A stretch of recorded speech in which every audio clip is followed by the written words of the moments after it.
Bueno, antes de realizar, o más bien dicho, hablar acerca de las entidades protoestatales, necesitaba de hablarles acerca de algo también casi esencial que permitió la centralización y el origen del Estado, ¿no? De las primeras entidades también protoestatales, que es el parentesco, el cual se caracteriza porque hay ¿cómo se puede decir?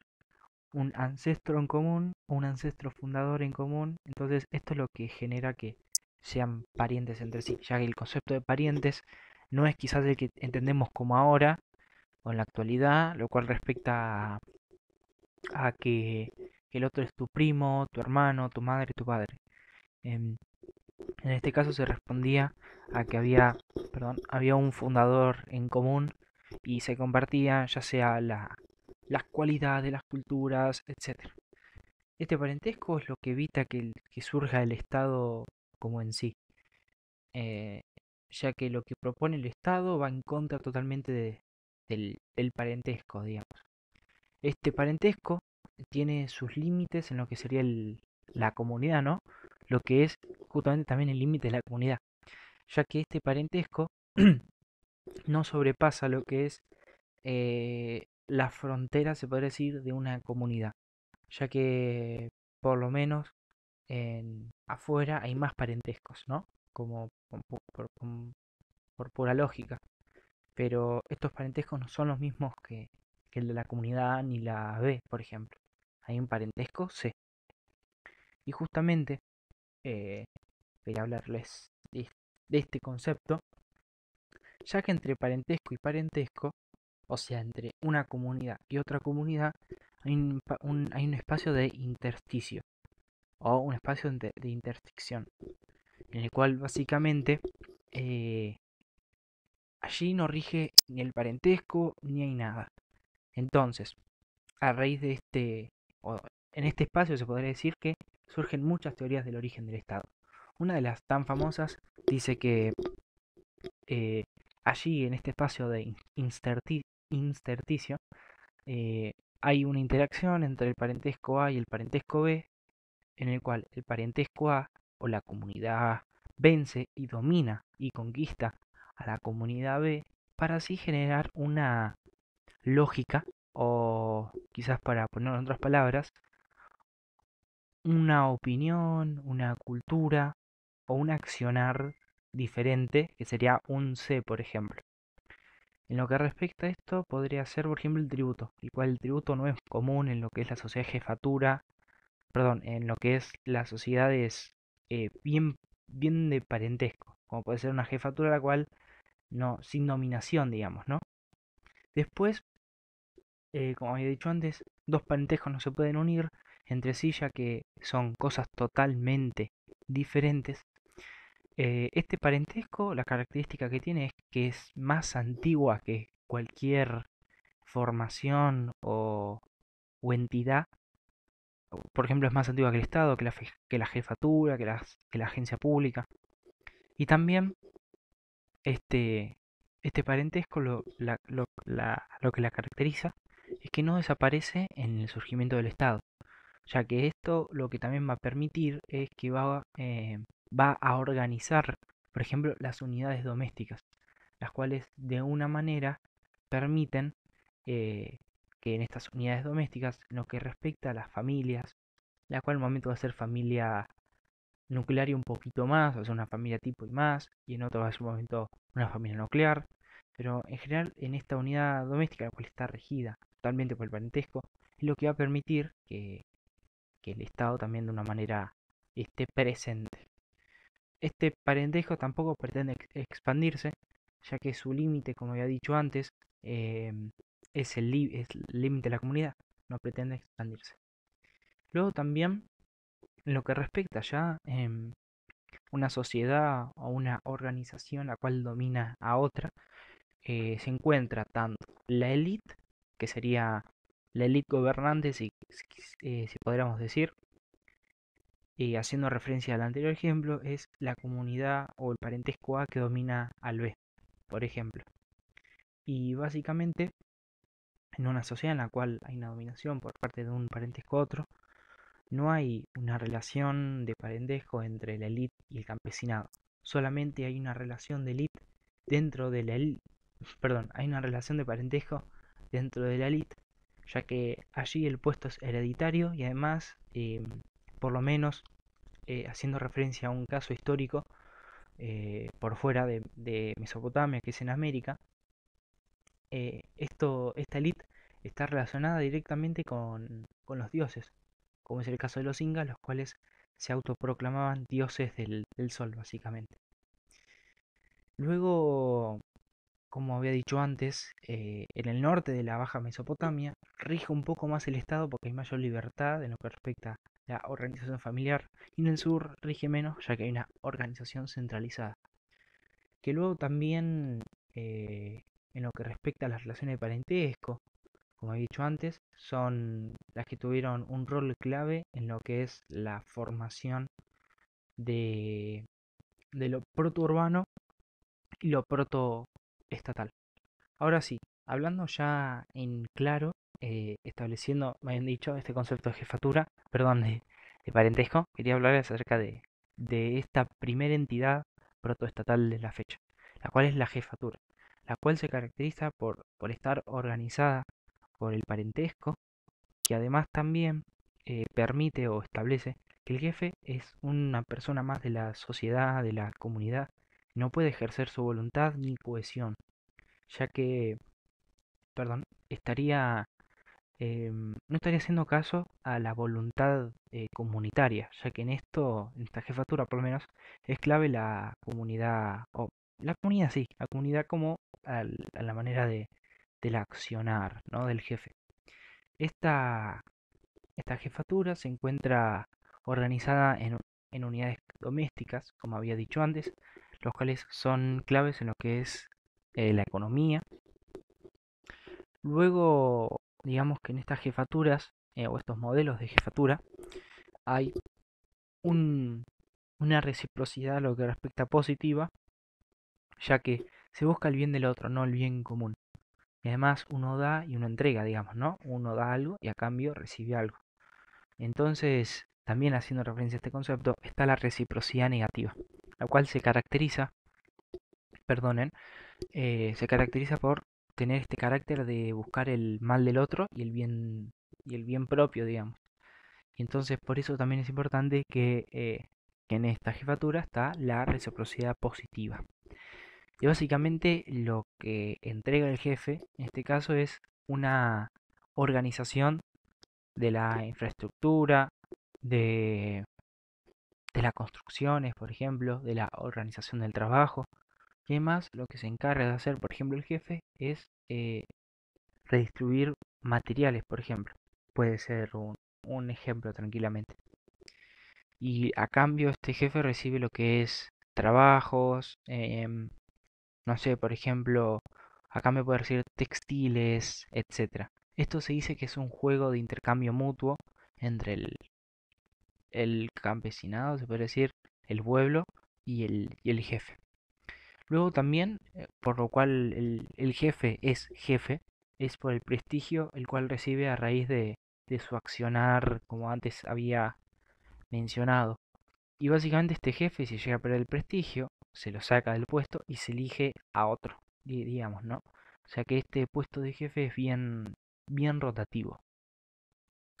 Luego también, en el momento o en el hecho de que una comunidad sea dominada por la otra, esta comunidad dominada queda a la merced o a la voluntad del Estado, ¿no? Del Estado que la dominó, de la comunidad que la dominó. Entonces, en este caso, el jefe tribal o el jefe de la comunidad dominada tiene un rol bifrontal. ¿Esto qué significa? Significa que, por un lado, responde al Estado a través de que debe de transmitir los dichos o las voluntades del Estado dominador, y por el otro lado representa a lo que sería esa comunidad, la cual está siendo, como dije antes, dominada. Esta jefatura es más antigua que el Estado. El jefe, como había dicho antes, es un líder respetado a raíz de este prestigio, Y ahora pasamos al patronazgo, el cual se caracteriza, y quizás muy por encima, se caracteriza por ser un intermedio entre lo estatal como en sí y la jefatura o lo que se refiere con el parentesco, como puede ser de más organizaciones. Ya que por el lado parental, el patrón es como un padre para el cliente o el campesino básicamente. Luego hay subordinación, cual no es de carácter de fuerza, ya que si esta fuera de fuerza, el, el patrón perdería lo que más le interesaría además. Y además, bueno, también en esta cohesión o esta subordinación no hay fuerza, ya que no se caracteriza por esto básicamente. Luego hay reciprocidad, ya que uno busca el bien del otro.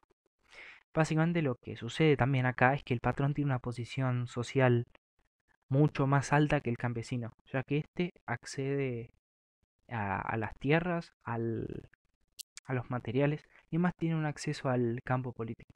Mientras que el campesino es una persona de bajos recursos, de bajos recursos, el cual busca el beneficio o la ventaja material ante el patrón. Y a cambio, básicamente, lo que sucede en esta relación de reciprocidad es que el campesino debe de entregarle o le entrega a cambio de materiales lealtad al patrón. Esto significa básicamente que a raíz de esta lealtad, este patrón va a tener prestigio. Y a raíz de este prestigio puede seguir estando en el poder gobernando, básicamente. Luego se habla de un vínculo asimétrico en estas relaciones, ya que como había mencionado antes, se trata nada más ni nada menos de que el patrón, en este caso, posee riquezas, posee acceso a recursos, mientras que el campesino no accede a nada en este sentido, básicamente. Y también, ¿cómo se llama? Eh, este modelo no se caracteriza por no estar bien concreto, sino que puede estar en cualquiera de las dos. Por ahí, un claro ejemplo podría ser las fiestas las cuales se realizan en las sociedades de jefatura, en las cuales básicamente los jefes realizan fiestas, festines o, ¿cómo se llama esto? O comidas o cenas, básicamente, para de una manera comprar el prestigio o el apoyo del otro y así poder seguir gobernando y seguir teniendo lealtad. Ahora entra eh, en acción una entidad la cual es muy importante y es muy compleja dentro de estas entidades, ¿no? Que es la agencia pública. Esta agencia pública se caracterizaba por tener un carácter o un rol centralizado, más cercano a lo estatal. Está esto.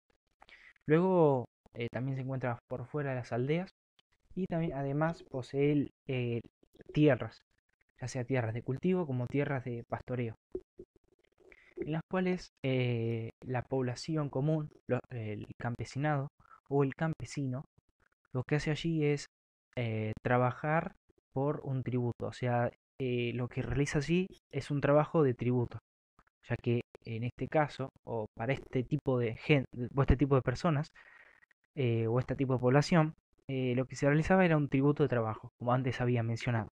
En este caso hablamos de dos labores, o quizás de tres. Por un lado, el labor agrícola, en la cual básicamente el campesino lo que hace es mantener y cosechar y sembrar semillas, o también, como dije antes, recolectar las cosechas, o también cuidar a los animales, ver que estén pastando bien, y además la producción de textiles, por ejemplo, que a raíz de la lana de las ovejas. También esta agencia pública lo que se encarga es de la administración de la acumulación. Lo que respecta a acumular es concentrar o poseer esos excedentes y además redistribuirlos con la población.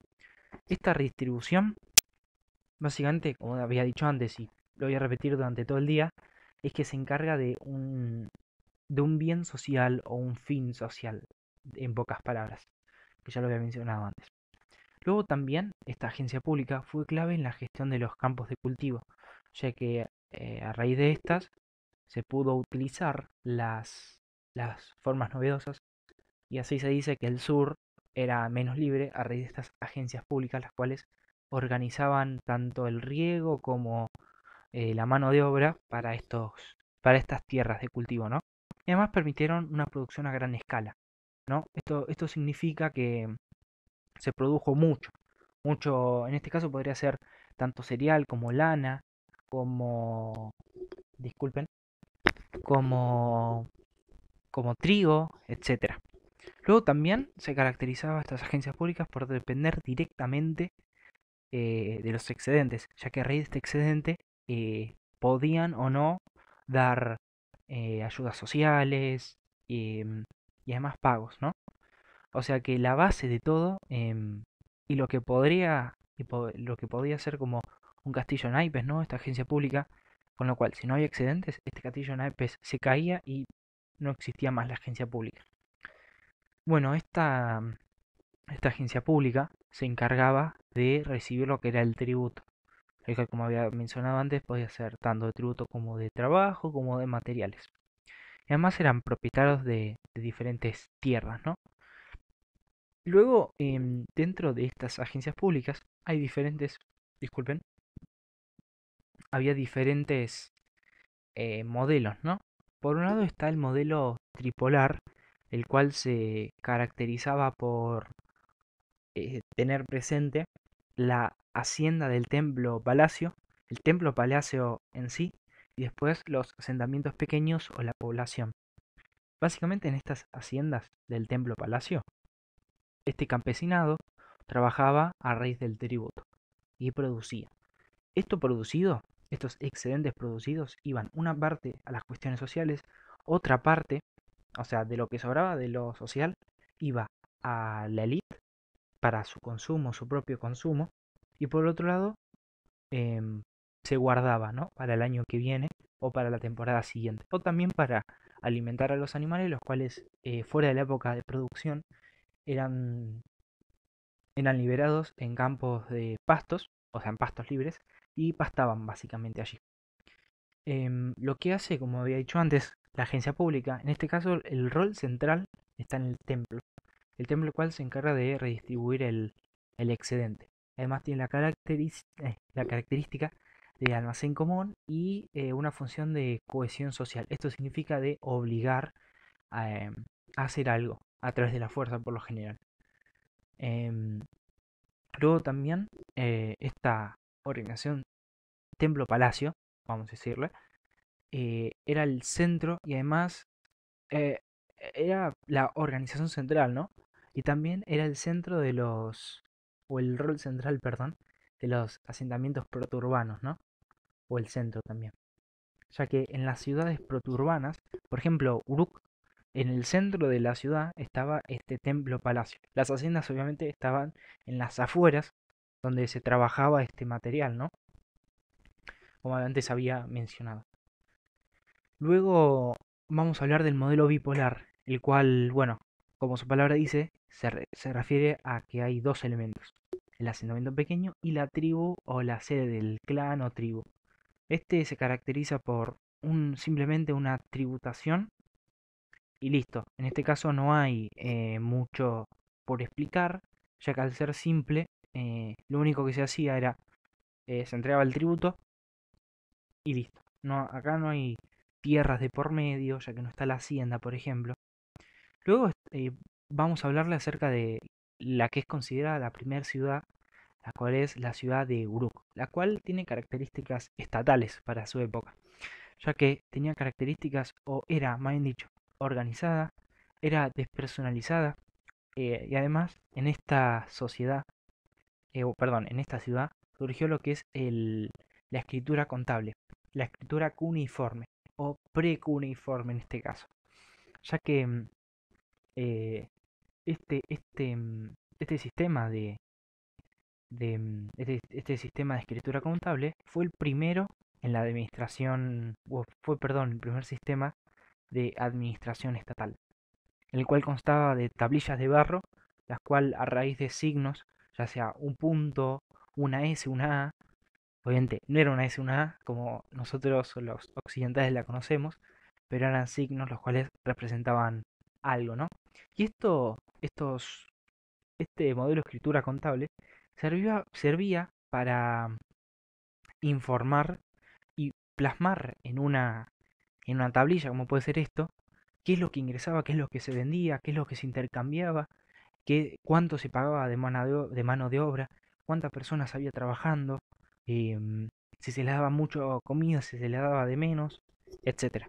Además también en esta ciudad se habían establecido los criterios de la redistribución, ¿no? Y también las modalidades para esta, tal como puede ser eh,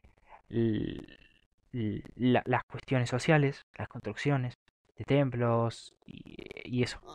Y además también en estas, como quería repetir, ya que es importante, que en esta ciudad, por ejemplo, en Uruk, se concentraban lo que eran los especialistas, ya que por lo menos en la ciudad de Uruk, entre otras ciudades, ¿no? Entre otras, lo que se realizaba era la transformación de esa materia prima en, en otro objeto, el cual era intercambiado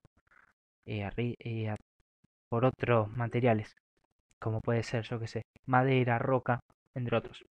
Y en las periferias lo que se hacía, se producía esta materia prima.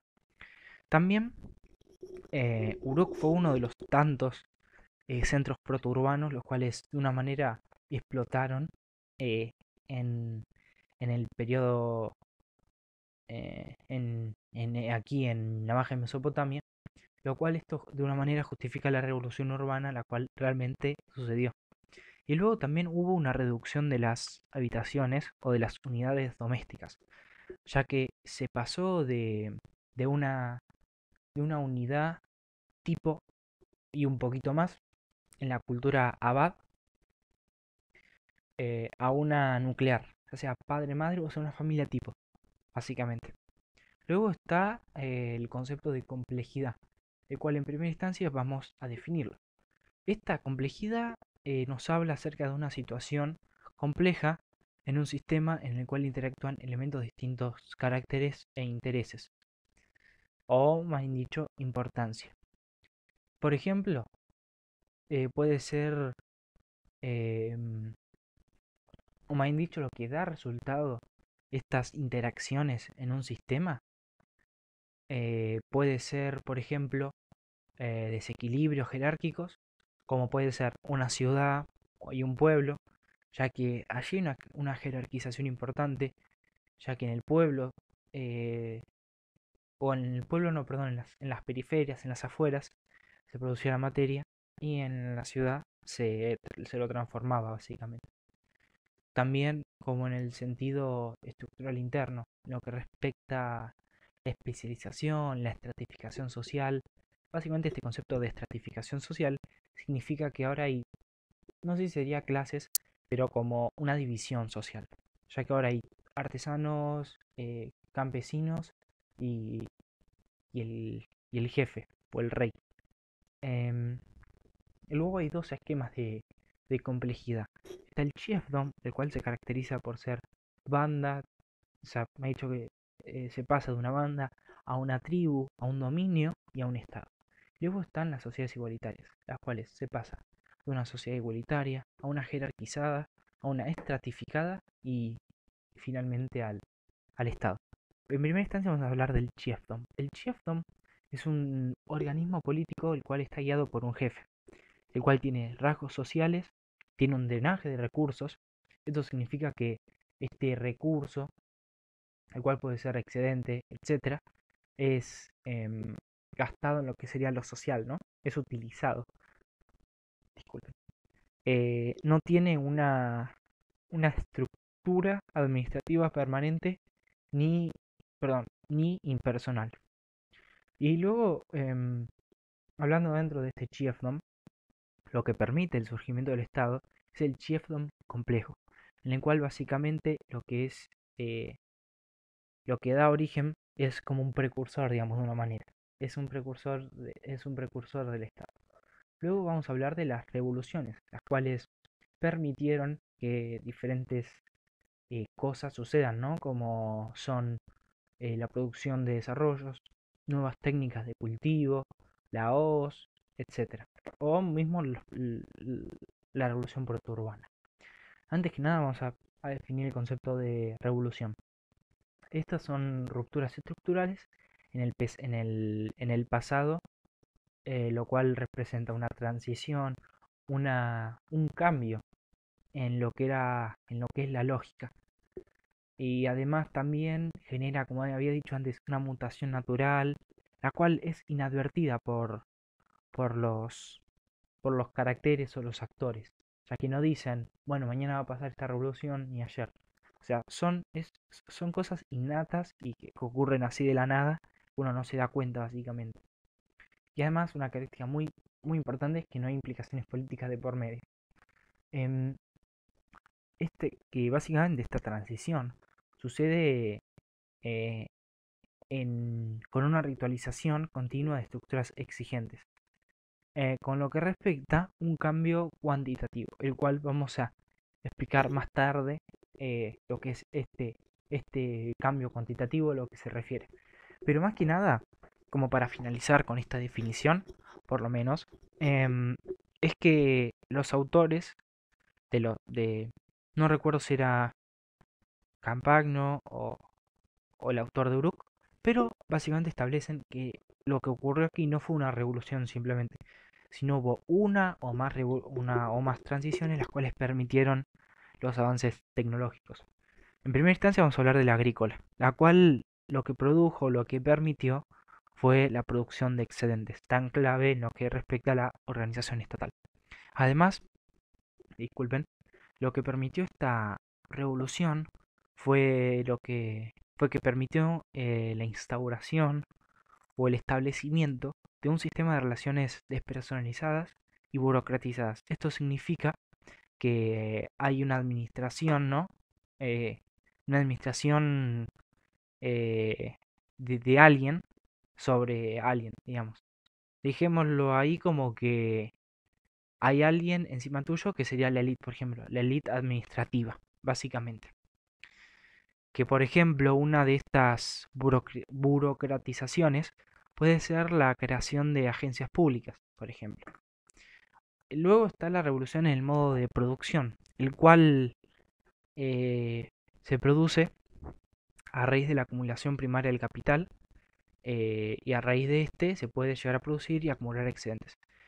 Lo cual básicamente este concepto de acumulación primaria del capital se resume en lo que respecta o lo que va después.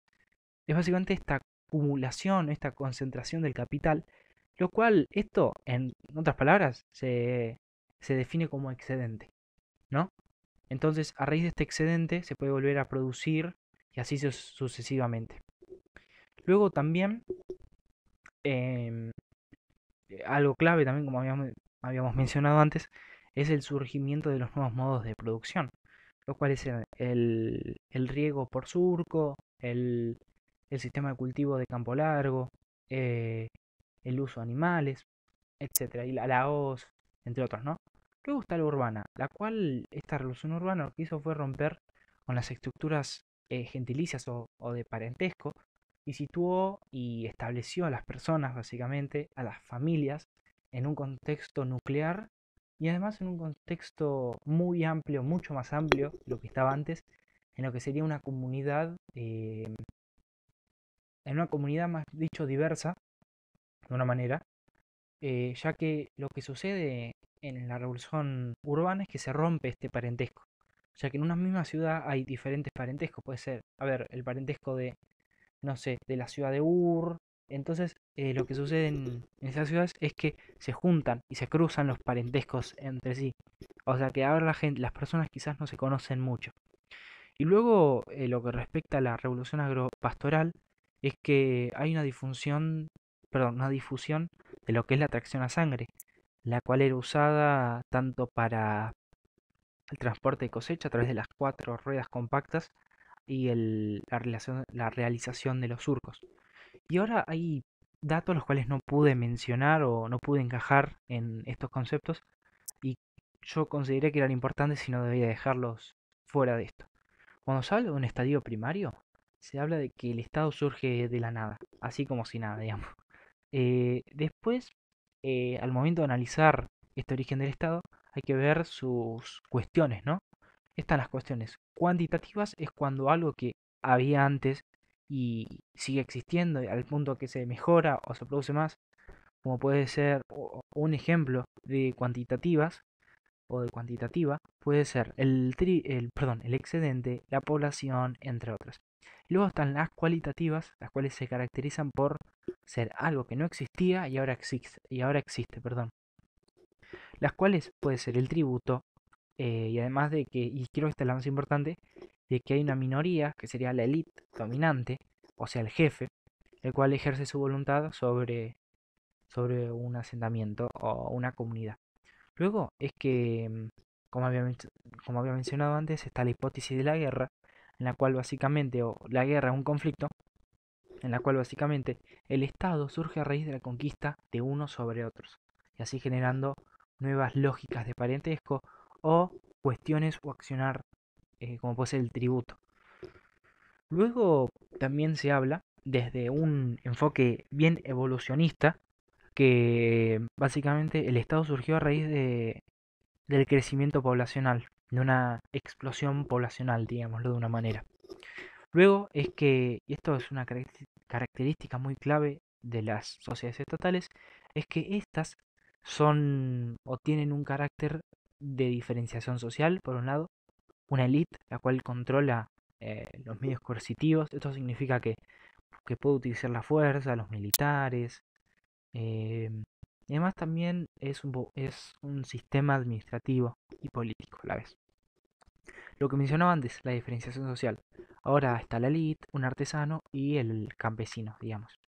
Luego lo que pretende el Estado, en especial los estados imperiales, por ejemplo, en, en América, lo que pretenden es expandirse, ¿no? Luego, algo que favoreció la producción de excedentes en lo que es la Baja Mesopotamia es que había una revolución hídrica. Esto significa que había buena cantidad de lluvias y entonces esto permitió que, disculpen, que la población se estableciera o que la población realizara sus asentamientos en las zonas aluviales regables o las zonas donde o hay ríos cerca o llueve seguido, básicamente. Luego, lo había mencionado muy por encima, pero ahora quisiera tocar bien de fondo este tema, la cual es la cultura abad o abaid, la cual básicamente tenía la característica de ser igualitaria, no había ningún desnivel llamativo entre campesinos, la élite, había una centralización, pero no había concentración de la riqueza, y además había ausencia y hasta falta de objetos de lujo o de importación, con lo que no había una élite dominante. Y además también hubo prosperidad general a raíz de la producción perdón, a raíz de la cerealicultura, de del progreso del desarrollo y además un crecimiento demográfico. Esto significa que hubo mayor población, ¿no? Luego, como había mencionado antes, estas casas se caracterizaban por ser mucho más amplias que en Uruk, ya que por lo menos acá podía vivir, no sé, tu cuñado, tu abuelo, en una misma familia, todo esto. Y a raíz de esto surge lo que es la corbea, un concepto en el cual básicamente una de cada 10 personas debían de trabajar en una de cada 10 personas de una misma familia debían de trabajar en el territorio o en el campo de la agencia o de la hacienda. Y bueno, hasta acá llegó mi exposición. Eh, Deseo que hayan entendido y bueno, nos vemos en próximos encuentros.